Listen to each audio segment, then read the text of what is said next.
Gus, ini ada pertanyaan. Tadi kan Gusnya sudah membahas atau sudah ngaji isi-isinya Al-Fatihah. Nah, belum afdol kalau belum tahu judulnya atau kata-kata Al-Fatihah ini. Nah, ini ada sebutan dan arti apa pada kata Al-Fatihah ini? Di dalam surat Al-Fatihah, Al-Fatihah itu mempunyai beberapa nama. Yang pertama itu adalah Fatihatul Kitab, kemudian Ummul Quran, kemudian nama yang ketiga adalah As-Sab'ul Mathani. Dikatakan Al-Fatihah sumyat Fatihatul Kitab li'anallaha bihaftatahal Quran. Dikatakan Fatihatul Kitab itu karena surat Al-Fatihah itu sebagai pembuka dari Al-Quran. Li'anallaha bihaftatahal Quran, karena Allah itu membuka Al-Quran, mengawali Al-Quran dengan Al-Fatihah. Kemudian nama yang kedua itu adalah Ummul Quran, dan juga dikatakan sebagai Ummul Kitab. Karena apa? Li'annaha aslul Quran, minha budiyal Quran wa ummusyek asluhu wa yuqalu li Makkah Ummul Qura. Dikatakan Ummul Kitab ataupun Ummul Quran karena surat Al-Fatihah itu sebagai induk ataupun asalnya Al-Quran.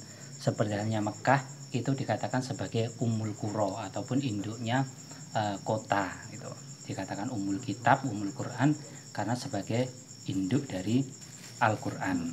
Kemudian nama yang ketiga itu surat Al-Fatihah dikatakan sebagai As-Sab'ul Mathani ataupun 7 ayat yang dibaca berulang-ulang. Dalam artian ketika seseorang itu sholat, maka di rakaat pertama dia itu harus membaca Fatihah. Kemudian di rakaat yang kedua dia juga harus membaca Fatihah.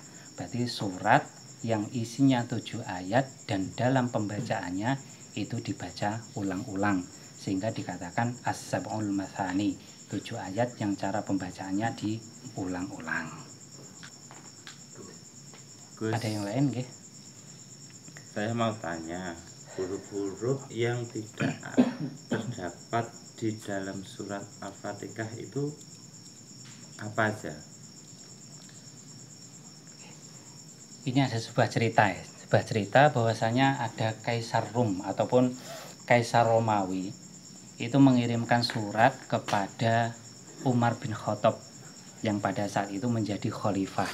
Yang isi suratnya itu Kaisar Rum itu mengatakan, saya selama ini membaca kitab Injil ataupun kitab Taurat yang di dalamnya itu barang siapa yang membaca satu surat yang surat itu tidak ada 7 huruf ini, maka Allah akan membebaskan dirinya dari api neraka. Kemudian dicari di situ di dalam kitab Injil ataupun di dalam kitab Taurat, ternyata tidak ditemukan. Kemudian apakah surat tersebut itu ada di kitab kalian? Kemudian di situ Khalifah Umar bin Khattab itu mengumpulkan para sahabatnya, dan ternyata di situ ada satu sahabat yaitu Ubay bin Ka'ab yang di situ menerangkan bahwasanya ada, yaitu surat Al-Fatihah. Nah, di dalam surat Al-Fatihah ini ada 7 huruf yang di situ tidak ada di dalam surat Al-Fatihah. Nah, 7 huruf itu apa saja ini? Walaisa fil Fatihati dhaun wa kadzasaun wa jimun wa khaun wa zayun wa shinun wa faun. Nah, ini di dalam surat Al-Fatihah itu tidak ada. Pertama itu sa, kemudian jim, kemudian kha, kemudian za, kemudian shin, kemudian fa, dan juga dho. Nah, kemudian sirinya apa ataupun rahasianya? Wala ala sir fi adami hadil ahruf as-sab'ah guna kamakil. Ternyata sirinya ataupun rahasianya di dalam surat Al-Fatihah tidak ada 7 huruf tersebut. Itu yang pertama adalah anatha yushiru ila thubur wa huwa ihlakullahil kafir. Yang pertama adalah sa. Sa ini adalah maknanya ataupun memberikan isyarah tentang makna thubur. Thubur itu apa? Sa ya, pakai sa. As-suburu, yaitu adalah ihlakullahil kafir. Ya, ini Allah itu merusak kepada orang kafir. Ini berarti sa. Sa itu maknanya adalah thubur. Dalam artian di situ Allah itu akan menghancurkan orang kafir. Kemudian huruf yang kedua yang tidak ada di dalam surat Al-Fatihah itu adalah jim. Nah, jim itu wal jimu yushiru ila jahannam. Nah, jim itu memberikan isyarah kepada neraka jahanam. Berarti jim itu isyarahnya adalah neraka jahanam. Kemudian yang ketiga, huruf yang ketiga yang tidak ada di dalam surat Al-Fatihah adalah kha. Lah kha itu isyarahnya apa? Wal kha isyaratun ilal khobathah wal khosarah wahya al halaku. Kha itu maknanya ataupun isyarahnya itu adalah khobathah wal khosarah, yang artinya di situ adalah halak. Halak itu kerusakan. Jadi kha itu maknanya adalah halak ataupun kerusakan. Kemudian huruf selanjutnya yang tidak ada di dalam surat Al-Fatihah adalah za, yang di situ memberikan isyarah kepada lafadz zakum.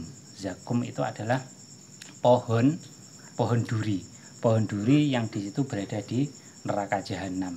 Itu ada sebuah riwayat, seandainya pohon zakum itu diletakkan di dunia, maka dunia ini akan hancur. Nah, berarti di situ adalah zakum, berarti tanaman yang berada di neraka, yang di situ nanti menurut hikahnya ataupun ceritanya itu nanti menjadi makanan ahlun nar. Kemudian shin itu termasuk salah satu shin besar ya. Shin itu tidak ada di dalam surat Al-Fatihah, itu memberikan isyarah kepada lafadz syaukah. Syaukah itu ya duri, berarti pohon berduri yang di situ nanti menjadi makanannya ahlun nar juga. Kemudian huruf yang tidak ada di dalam surat Al-Fatihah termasuk do. Do itu memberikan isyarah wadha'u ila dzulmati. Do itu memberikan isyarah kepada lafadz dzulmah. Dzulmah itu adalah kegelapan. Kemudian selanjutnya fa. Fa juga tidak ada di dalam surat Al-Fatihah karena apa? Di situ memberikan isyarah wal fa'u ilal fadhi hati wal afa'i wahya al hayat allati la yang fa'u minha tiryakun wala ruqya. Fa itu maknanya adalah fadhihah ataupun afai, yang artinya adalah hayat ataupun ular besar. Wahya al hayat yaitu ular, allati la yang fa'u minha tiryakun wala ruqya, ular yang tidak akan bisa diobati dengan cara apapun. Itu berarti ada 7 huruf yang tidak ada di dalam surat Al-Fatihah. Yang tidak ada adalah sa, kemudian jim, kha, za, shin, fa, dan do. 7 huruf. Nyambung Gus. Nggih. Pertanyaan. Bagaimana kalau apabila dalam sholat jamaah atau sendiri itu lupa membaca Al-Fatihah, tetap lanjut atau harus bagaimana? Ketika seseorang lupa itu kan merupakan sifat dari manusia. Wa masumil insan illa linisyani. Manusia itu mesti lupa. Nah, lupa itu merupakan sifat dari manusia. Nah, ketika seorang itu sholat kemudian dia itu lupa membaca Fatihah, maka bagaimana sholatnya? Nah, itu tergantung dia. Ketika posisinya semisal dia itu berdiri tidak membaca Fatihah karena memang lupa, kemudian dia itu kok sudah rukuk dengan kesempurnaan rukuk, baik di situ jamaah ataupun sendiri, maka dia itu harus meneruskan sholatnya. Karena apa? Karena Fatihah itu merupakan sebuah kewajiban, kemudian rukuk itu juga sebuah kewajiban, istilahnya rukunnya sholat. Ketika seseorang sudah melakukan rukun, maka dia itu tidak boleh kembali ke posisi sebelumnya untuk melakukan rukun. Jadi semisal dia itu kok lupa membaca Fatihah, kemudian dia itu sudah rukuk, maka dia itu terus rukuk, kemudian i'tidal sujud, kemudian nanti menambah 1 rakaat.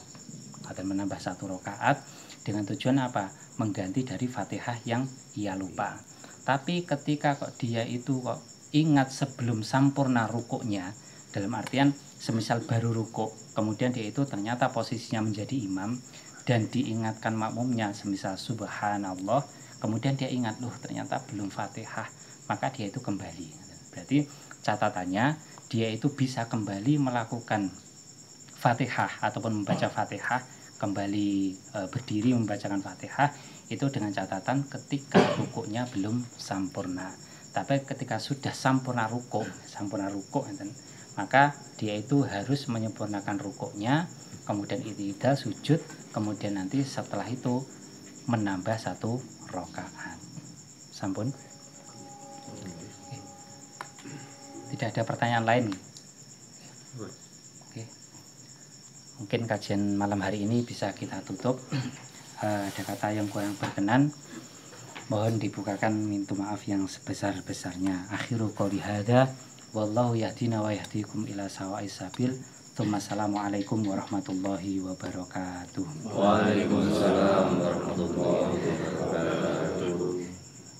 Allahumma sholli ala sayyidina Muhammadin tibil qulubi wa dawaiha wa afiyati abdani wa sifaiha wa nuril absari wa diyaiha wa ala alihi wa sahbihi wa sallim. Allahumma sholli ala sayyidina Muhammadin tibil qulubi wa dawaiha wa afiyatil abdani wa sifaiha wa nuril absari wa diyaiha wa ala alihi wa sahbihi wa sallim. Allahumma sholli ala sayyidina Muhammadin tibil qulubi wa dawaiha wa afiyatil abdani wa sifaiha wa nuril absari wa diyaiha wa ala alihi wa sahbihi wa sallim.